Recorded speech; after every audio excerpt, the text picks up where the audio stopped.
When Halloween became America's most dangerous holiday. The unquiet spirits, vampires, and the omnipresent zombies that take over American streets, every October 3rd, may think Halloween is all about spooky fun. But what Halloween masqueraders may not realize is that in the early 1970s, and well into the next decade, real fear took over. The media, police departments and politicians began to tell a new kind of Halloween horror story, about poison candy. No actual events explained this fear, it was driven by social and cultural anxieties.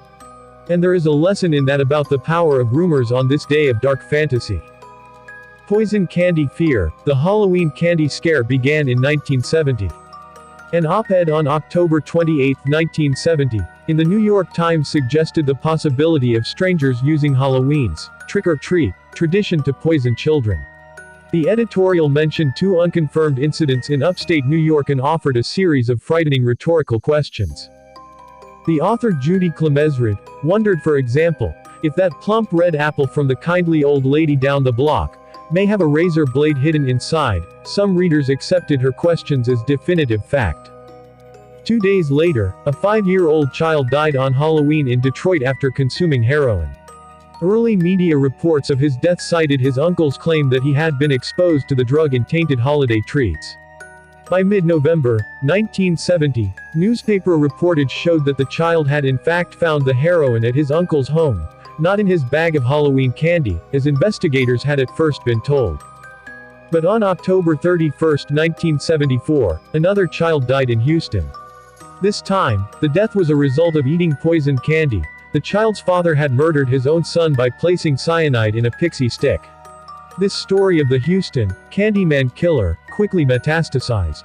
Though it had no evidence, Newsweek magazine asserted in a 1975 article that over the past several years, several children have died and hundreds have narrowly escaped injury from razor blades, sewing needles and shards of glass put into their goodies by adults.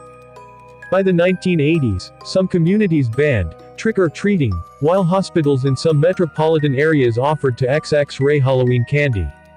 Parent-teacher associations encouraged fall festivals to replace Halloween, and on Long Island a community group gave prizes to children who stayed home altogether for Halloween 1982. In 1982, the governor of New Jersey signed a bill requiring a jail term for those tampering with candy. Worries of parents and community leaders drove the fear. In a popular nationally syndicated newspaper advice column called Ask Ann Landers, Landers warned in 1983 of twisted strangers who had been putting razor blades and poison in taffy apples and other Halloween candy. However, police all over the country urged parents to accompany their children while trick-or-treating. In 1982, annual Halloween festivities at the governor's mansion in Hartford, Connecticut were canceled. Why did a series of rumors, very loosely based on a small number of tragic crimes, convince so many people in authority and led to such panic? In his book, The Vanishing Hitchhiker, folklorist Jan Harold Brunband argues that while urban legends may be grounded in actual incidents, they often come to stand in for real-world fears.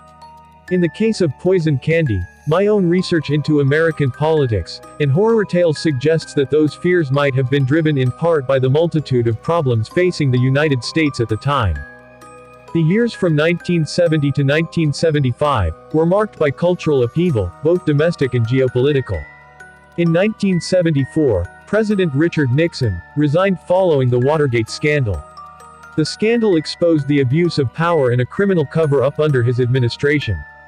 Americans had much more to worry about than Watergate in the mid-1970s. Scholar of the Vietnam-era Christian G. Appy, in his 2015 book, American Reckoning, described the era as one in which defeat in Vietnam, combined with stagnant economic growth and soaring inflation, caused many Americans to see the country itself as a victim of forces beyond its control. This sense of victimization drove the sense that American society had become deeply unsafe.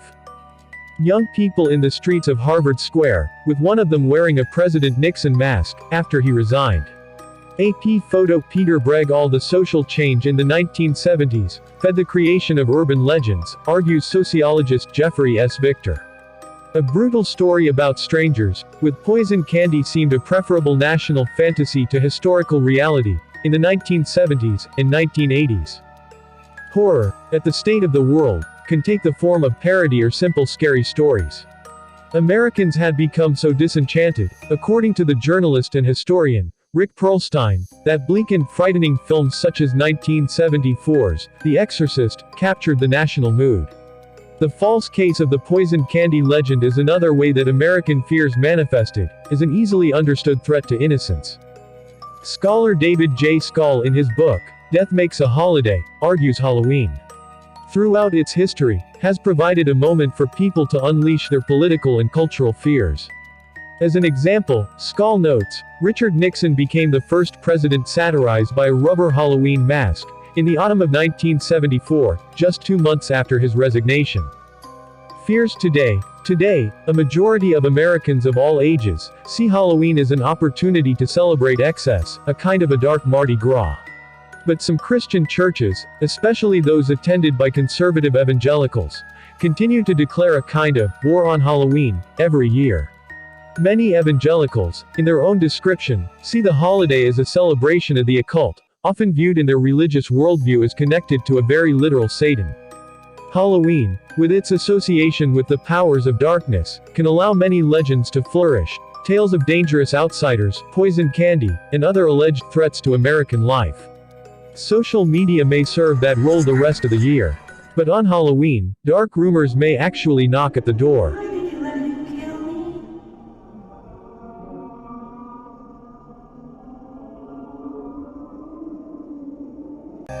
Thanks for watching. Please like and subscribe.